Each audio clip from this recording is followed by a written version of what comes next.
சிலருக்கு வேலை பார்க்குற இடத்துல அதிகமான ப்ரெஷர் இருக்கும். ப்ரெஷர் இருந்தால் தாங்கிடுவாங்க. ஆனால் சிலருக்கு மரியாதை இருக்காது. ஏதாவது ஒரு சுப்பீரியராகவே ஆகட்டும், சப்போஸ் எடுத்தெறிஞ்சு பேசிட்டாருன்னா அதை இவங்களால மறக்கவே முடியாது.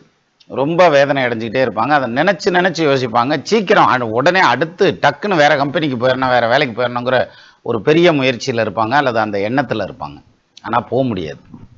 இது யாருக்கு இந்த சூழ்நிலையை கடந்து வரணும் அப்படின்னா, தசை நடத்துகிற கிரகம் இருக்கு இல்லையா, அந்த கிரகத்தை குரு பார்த்தாலும் குரு சேர்ந்திருந்தாலும், அல்லது லக்னத்தை குரு பார்த்தாலும் குரு சேர்ந்திருந்தாலும், அவங்களால யாராவது ஒருத்தர் மரியாதை குறைவாக பேசிட்டாங்கன்னா மறக்கவே முடியாது. 1 மாதம் 2 மாதம் இல்லை, 1 வருஷம் ஆனாலும் மறக்காதுமாங்கல்ல, அது மாதிரியான அமைப்பு.